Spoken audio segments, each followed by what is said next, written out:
Romo Kiai Mustoli Badawi sering ngendika antara adat dan syahadat mesti berseiringan, karena itu merupakan perjanjian Syekh Subakir dan Danyang Tanah Jawa atau kaki Sabdo Palon. Manakala salah satunya ditinggal, adatnya ditinggal atau syahadatnya ditinggal, tentu salah satu ada yang merasa ketersinggungan lah, terjadi ketersinggungan dan akan menimbulkan sebuah goro-goro. Tapi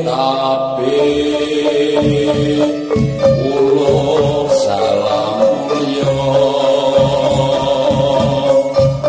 atur bagyo isukono santoro Hong wilahing jati nuguni ajat-ajate luluku Nusantara tapi uluk salam mulia. Kali ini saya itu akan nguno ya. Kuno, mulane diarani kuno itu zaman aku rungono itu kata orang-orang terdahulu. Lah ini nguno perjalanan saya, berarti aku iki wis ono.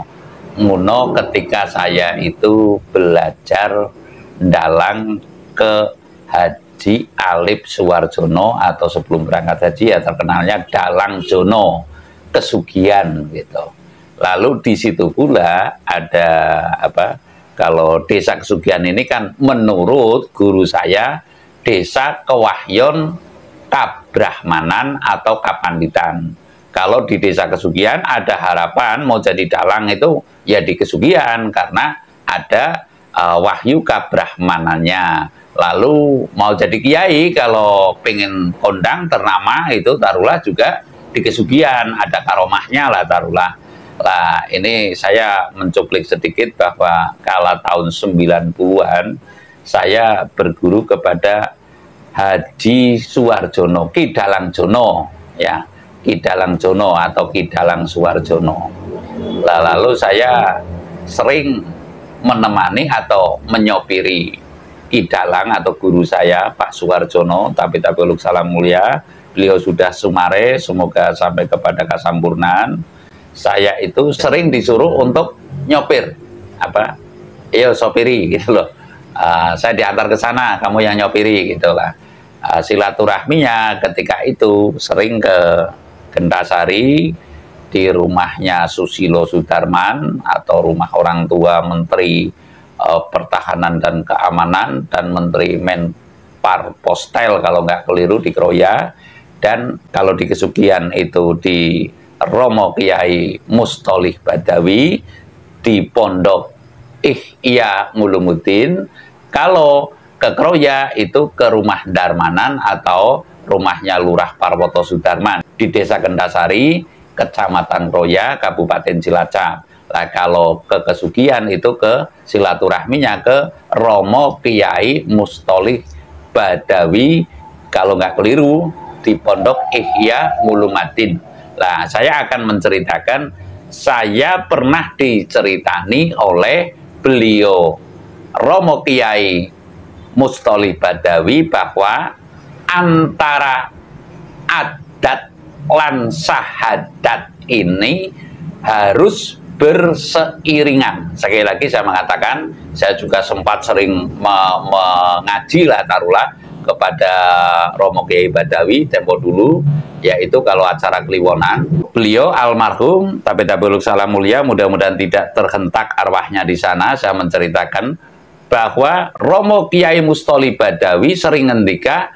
antara adat dan syahadat mesti berseiringan, karena itu merupakan perjanjian Syekh Subakir dan Danyang Tanah Jawa atau kaki Sabdo Palon. Begitu, sekali lagi, Romo Kiai Mustoli Badawi almarhum, pengasuh pondok pesantren Ihya Ngulumuddin, itu pernah saya mendengar, dan yang pertama kali saya mendengar kata Syekh Subakir juga dari beliau. Artinya beliau berkata, dongeng dengan Dalang Jono itu adalah antara adat dan syahadat ini mesti berseiringan. Ya, karena itu adalah perjanjian Syekh Subakir dan Danyang Tanah Jawa. Manakala sudah tidak berseiringan, niscaya akan morat-marit secara seksama. Artinya kaum adat juga akan morat-marit,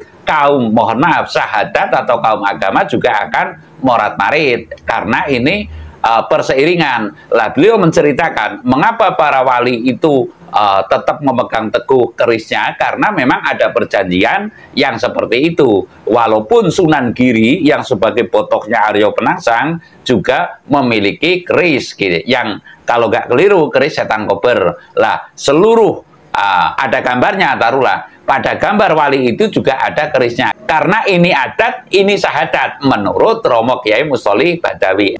Antara adat dan sahadat ini harus selalu berseiringan. Lah sekarang pengingkarannya di antara salah satu atau nampak tidak berseiringannya adat dan sahadat inilah yang merusak citra masing-masing. Artinya saya tidak bisa dong menyalahkan sepihak antara kaum sahadat yang salah itu atau kaum adat yang salah. Jadi pada prinsipnya perjanjian Danyang Tanah Jawa menurut Romo Kiai Mustoli Badawi dan Syekh Subakir, perjanjian Danyang Tanah Jawa dan Syekh Subakir itu adalah antara adat dan sahadat harus berseiringan.